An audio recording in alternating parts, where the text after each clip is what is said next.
Oh, hello there. Welcome to Tuesday. Yeah, Monday turned out really busy actually. I'm supposed to be basically off work, but work swallowed the entire day yesterday. Anyway, today I want to consider the notion of counterfactuals, which led me down a rabbit hole of meanings and philosophy last night. It was quite odd, actually.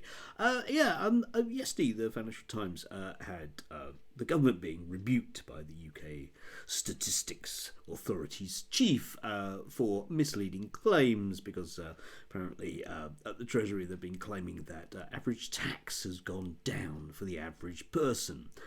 And the problem with that, you may well think to yourself, well, that's a downright lie. Well, the thing about counterfactuals is they're not lies, but they exist in a universe whereby things in the past, if they were different, would lead to different events now.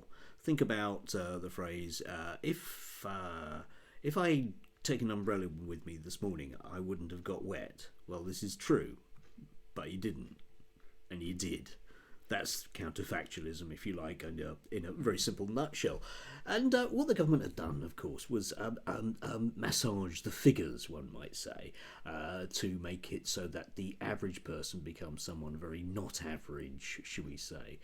And yes, the rebuke is that people may think that the government was not being entirely truthful there, one might say, choosing your words. But then I went on to sort of thinking about the way that this notion is all over the place with us at the moment, whereby things that may have been different in the past, if they'd been different in the past, would have led us to a completely different road now. And of course, it has led to the entire comments section of the Daily Telegraph at the moment telling us about if things had been different in the past, we wouldn't be here. But trust us, we didn't think we'd be here either. So you end up with this sort of very odd kind of rebellious punk rock insurrectionists of people that have actually been dictating to us for the last decade or so about what we should do. So I'll give you example A, which is David Frost. We're on the new road to serfdom. Our property is no longer our own. And this is the strapline for this. From your house to your body, the assumption is that it's fine for the state to make decisions for you. Yes, this is a man, of course, who was in right at the heart of the Brexit negotiations, right at the heart of government for a long period of time, and now sits in the House of Lords. But apparently the government shouldn't be making decisions for you because they do them wrong. Yes, we know, David. We've noticed, mate.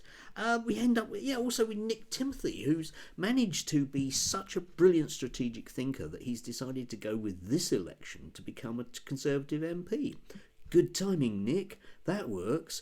High energy costs are a choice and an act of national self-harm. Yeah, whereby in the entire article he manages to suggest that the government's policy on energy is going to be brilliant for reasons that we all know it won't be. So it's going to give us energy security and cheaper bills in a way that we never had. Like, when Nick Timothy was right sitting next to the Prime Minister Theresa May for all that length of time as her primary advisor.